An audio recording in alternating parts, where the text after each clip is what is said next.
মাশাআল্লাহ, কি মিষ্টি চেহারা। তা বাবাজি, পছন্দ হয়েছে তো আমার মেয়েকে? আমার খুব পছন্দ হয়েছে। তো আগামী শুক্রবার দিন বিয়ের ডেটটা ফাইনাল করলে আপনাদের কোনো অসুবিধা আছে? কোনো সমস্যা নেই। তাহলে আমি আজকে আংটিটা পরিয়ে দিই আপা। অবশ্যই আপা। আমি এখন কি করবো কিছুই বুঝতে পারতেছি। আসলে দেখতে এসে আন্টি করে দিয়ে গেছে, এইভাবে তো সম্ভব না, তাই না? আমার বাবা মা যা চায় তাই হতে পারে না। আমি সবকিছু নিয়ে পালিয়ে আসবো। কি আপনি আমার রুমে কেন আসছেন? না, আসলে হয়েছে কি, আমি আপনার পুরো বাড়িটা ঘুরে দেখছিলাম, তো কখন যে এখানে চলে এসেছি আমি নিজেও টের পাইনি। তাছাড়া পারিবারিকভাবে আমাদের বিয়ে ঠিক হয়েছে, আর অলরেডি আংটি বদলও হয়েছে। ধরতে গেলে আমাদের অর্ধেক বিয়ে হয়ে গেছে। এখনো কি তোমার রুমে আসার আমার কোনো অধিকার নেই?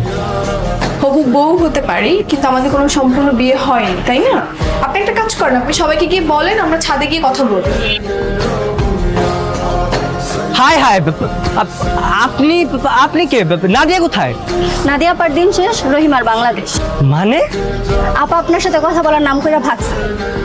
ভাগছে মানে? মানে পালাইছে।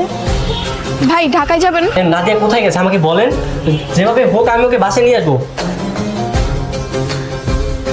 বিদেশ থেকে লেখাপড়া করে এসে ভেবে রাস্তাঘাটে পত্রিকা বিক্রি করে বেড়াচ্ছিস, ব্যাপারটা কেমন দেখায় না? শোন, বাইরের দেশে না কোনো কাজই ছোট না। আচ্ছা তুই থাক, আমি যাই। ভাই পেপার কিনবেন? কত করে পেপার? 5 টাকা। নাদিয়া, তুমি এখানে? কে নাদিয়া? আমি তো নাদিয়া না। তুমি নাদিয়া না? তুমি আমাকে চিনতে পারছো না কেন? আরে না, আপনি এগুলো কি কইতাছেন? আমি তো নাদিয়া না।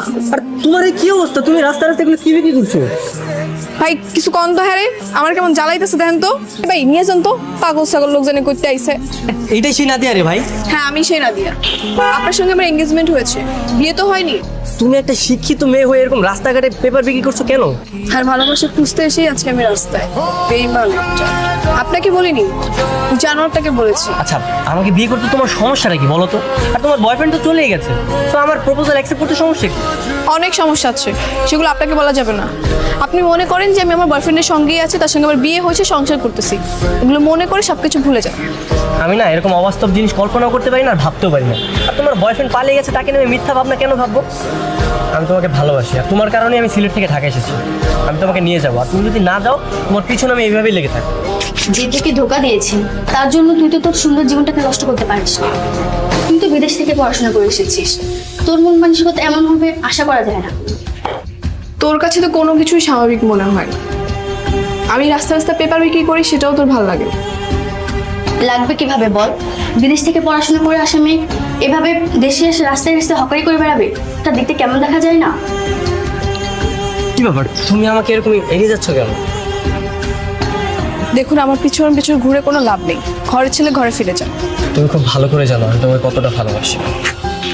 তোমাকে ছাড়া এই ইট পাথরের শহর ছেড়ে আমি যাচ্ছি না। শুধু শুধু কেন এরকম অপেক্ষার পর দীর্ঘ করছো? আমি তো কোনো অপেক্ষার পর দীর্ঘ করছি না। আমি কি আপনাকে বলেছি আমার পিছনে ঘুরঘুর করতে? আপনি কেন ঘুরঘুর করতেছেন? আমার আশেপাশের লোক খুব ভালো করে জানে আমার জেদ কেমন। আমি যেটাকে না বলি সেটা কখনো হ্যাঁ হয় না। তুই এখানে কেন এসেছিস? আঙ্কেল, আমি ওকে নিয়ে এসেছি। না, তুমি একদমই অমত করো না। দেখো, নাদিয়া লোকলজ্জার ভয়ে, লোকে কি বলবে এইসব ভয়ে আমার সাথে একদমই আসতে যাচ্ছিল না।